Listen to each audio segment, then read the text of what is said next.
আবারও আসলাম আপনাদের মাঝে সুন্দর কিছু টিপস নিয়ে। আমার চ্যালেঞ্জটি দেখতে হলে লিলমন কুমার দিয়ে সার্চ দিবেন এবং অবশ্যই আমার চ্যালেঞ্জ আপনার সামনে গেলে আপনি সাবস্ক্রাইব করবেন। ভালো ভালো ধানের পরামর্শ পেতে আমার চ্যালেঞ্জগুলো দেখবেন, তাহলে ধানের ফলন 100% ভালো পাবেন। আমি আগেই বলেছি, আমি একজন মাঠ পর্যায়ে কৃষক। ধানের ভালো পরামর্শ পেতে এবং জানতে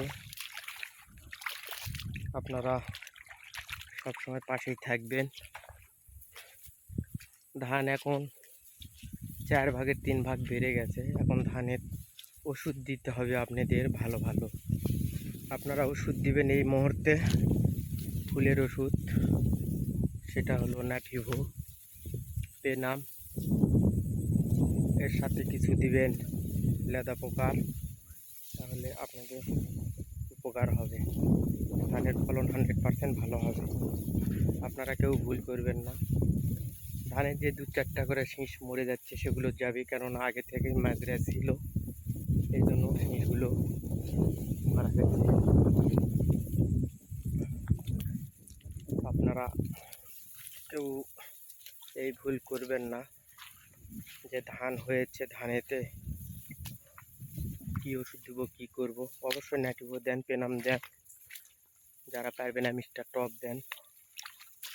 আর তার চাইতে বেশি ভালো নিকটবর্তী যদি দোকানদার থাকে, ভালো ধান বোঝে, আমি যেগুলো দিই সেগুলো জানাই। ধানেতে আপনারা ওষুধ দেন। ধান মোটামুটি বেড়ে গেছে, এগুলো ওষুধ দিলে 100% ধানের ফলন ভালো হবে। ধানেতে যদি আপনি নাটিভো দেন, ধানের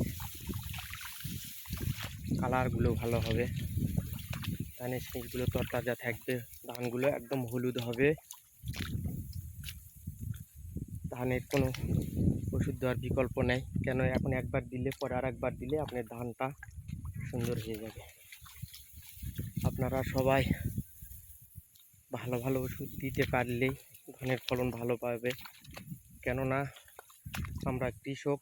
ভালো আবাদ হলেই আমাদের মুখে হাসি, ভালো আবাদ না হলেই আমাদের মন খুব খারাপ থাকে, অখুশি থাকি আমরা। তাই আপনারা দেখে শুনে সবাই ওষুধ টষুধ দেন। মাঠের ধান এবছর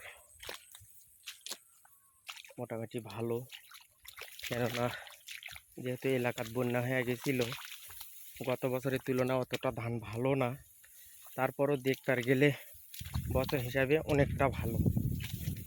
আপনারা ভালো ভালো ওষুধ দেন ধানেতে, ভালো ট্রিটমেন্ট নেন, তাহলে আশা করা যায় আপনারা ভালো ফলন পাবেন। সবার জন্য শুভকামনা এবং আমার ইউটিউব চ্যানেল থেকে সবার জন্য ভালোবাসা।